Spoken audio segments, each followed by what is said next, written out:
And the Demi Lovato example, it's a very public example of something that I wanted to tie in here. So if you guys remember, around this time last year, there was a talking point that we heard from a lot of the mainstream media, a lot of the mainstream news sources around the world about something called, quote unquote, Project 2025. And I want to get into this because I actually, people do not know what Project 2025 is. I did not know what Project 2025 was.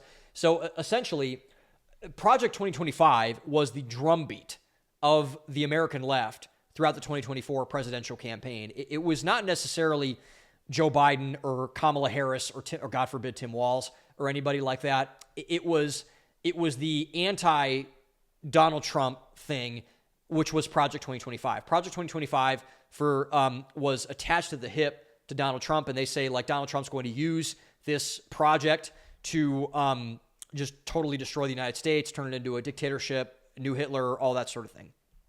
And it was wielded masterfully, I'll say that, by those who opposed Donald Trump. The people who opposed Donald Trump wielded this thing, and they hammered it every single day. Joy Reid, God forbid, that demonic woman who still had that show, talked about it every single night and saying that like Donald Trump wanted to, like Joe Biden said about Mitt Romney, like put black people back in chains, whatever. That's not true. But this was used as the biggest boogeyman besides Donald Trump that I had seen attack the right up until potentially Elon Musk. I think Elon Musk turned out to be bigger than Project 2025. And it was so bad. It was so much and it was so bad that Donald Trump at multiple rallies openly disavowed it, even though he obviously knew what it was. Like he talks to everything about that, or everything about Project 25. He knew what it was. So for people that don't know Project 2025, it was a big research paper, like 900-page research treasure chest by a group called the Heritage Foundation. And the Heritage Foundation is a think tank, a conservative think tank that was founded, I believe, when Ronald Reagan took office back in the 1980s. And it's been one of the biggest boogeymen to the policies of the American left and the liberals in this country. And the American Enterprise Institute has been like it. There's a lot of other ones that, conservative think tanks that have kind of had that place. But the Heritage Foundation has really held, since Ronald Reagan stepped up, to be that one that has really held the test of time. And so every 4 years when a presidential election is held, the Heritage Foundation produces this research document of just menu items of conservative ideas that the president and the administration can put into place. And there was a lot talked about in Project 2025, and I wanted to see for myself if it was really as bad as they said it was. And so I did not read the whole 900-page document, by the way. I read parts of it, and so I think it's more than most people. It's a big document. 900 pages is a lot of work, or a lot of stuff that I'm like, I really don't care about, to be honest. But so I read a bit of Project 2025, and more importantly, I think I read the person behind the brain trust of Project 2025, which is a gentleman named Kevin Roberts. I actually met Kevin Roberts in London earlier this year. He was at the Alliance for Responsible Citizenship, or ARC conference. He got invited there by Jordan Peterson. So Dr. Peterson has talked to Kevin Roberts before on his podcast. It's a great listen if you haven't heard it yourself. And so J.D. Vance, before he was vice president, wrote the foreword to the book. He's been endorsed and liked by people like Tucker Carlson, who I highly respect, Newt Gingrich, J.D. Vance, like I said, a lot of other people that are currently in the administration, around the administration. And so I was like, okay, because I thought Kevin Roberts was a monster, because everyone said that he was a monster. And really, when you look at Kevin, you meet Kevin, he's kind of like a goober. He's just kind of like an old, like middle-aged guy, bald, literal egghead sort of thing. He shaves his head, and I'm going to be there soon, so I shouldn't maybe say that too much. But anyway, so Kevin Roberts is kind of like a goober.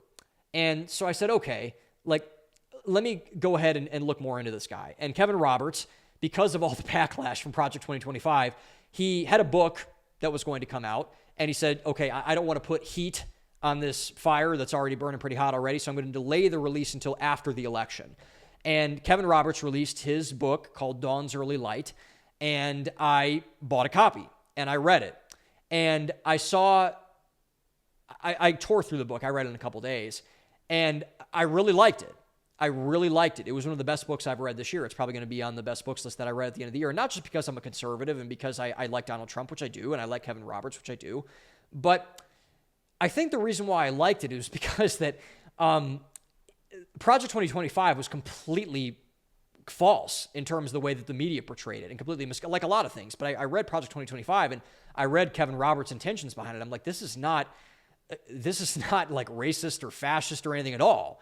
And so I started to think like, okay, why did they hate this thing so much? Why did they hate Project 2025 so much? And the reason why they hated it was not because Donald Trump was going to use it to become some sort of authoritarian or something, which he wasn't and hasn't, by the way. And more importantly, this is not what Project 2025 is all about at all. Because the core of Project 2025 is the family. And that's why the left hated it. And that's why all the media hated it. And that's why Kevin Roberts and Donald Trump and the Heritage Foundation and everything that kind of got birthed out of that was attacked as it was. I'll just say attacked as it was. And so the way that Roberts describes this, and so he describes this in his book, which Dawn's Early Light, I highly recommend that you guys read it. It's a really good book, I think. And it's a revolutionary book in terms of conservative thought and Republican thought, which I thought was really fascinating. And so what Kevin Roberts based Project 2025 on, he is the president of the Heritage Foundation, by the way, I should say that. So all of this had to be approved in some way by Kevin Roberts before it went out and oversaw by Kevin Roberts before it went out. So Kevin Roberts has dubbed this crux of what he built Project 2025 on as what he calls family first fusionism. So again, this is a concept that was built off of President Reagan, because Ronald Reagan has a fusionism that was a three-legged stool. You heard that thing, and you heard that example in conservative politics all the time. So Reagan had a three-legged stool. It was free markets, anti-communism, and I think free speech. There's something else like that. I'm blanking off the top of my head, but free markets and anti-communism were two of the biggest elements of that. And instead, what Kevin Roberts said, that the platform of the Republican Party, the conservative movement, the new right, whatever you want to call it, should be based on is a new version of fusionism that is a family-first fusionism. The three legs of that stool: mom, dad, kids. Mom, dad, kids. Being at the center of every single policy decision that they make, that people should make. Every single thing should be based on the lens of the family. Katie Faust, who I've interacted with a couple times, she was, I thought, by far the best speaker that I discovered, the best news speaker that I discovered at the ARC conference as well. Shout out to Katie Faust. She has been a warrior on this issue. But really, before I'd heard of Katie Faust, Kevin Roberts, I was like, wow, that's a revolutionary idea, particularly in conservative thought. Like mom, dad, kids, center of every single policy decision that you make. And this is, by the way, if you really want to dig into and read Project 2025 and you read through this lens, that is what the whole thing is based on. So you revitalize communities, you revitalize the country, you revitalize our economic system, our school system, everything, which is what Kevin Roberts envisioned through this vision of having this family-first fusionism at the front and center. Mom, dads, kids being at the center of every single policy decision. And what I think this proves is just how demonic and how anti-family the American left is. Because if you are really going to go at Project 2025 like that, if you're really going to lie about it that much, what is the point of lying about it that much? And the point is, obviously, to destroy the family, to alienate the already alienated family from any source of value, any source of support, any sort of whatever. Like, that's clearly the objective, clearly. And I think that's repulsive. I just think that's repulsive. But also, it also proves, this attack on Project 2025, the parts of the populace that doesn't understand it. Because if you are not putting, this is where I really think they're right about this. J.D. Vance, that's why he endorsed the book and wrote the foreword for it, is because he agrees with Project 2025 on this, and why I hope it's the plan going forward. Genuinely, I hope that Project 2025 is the plan.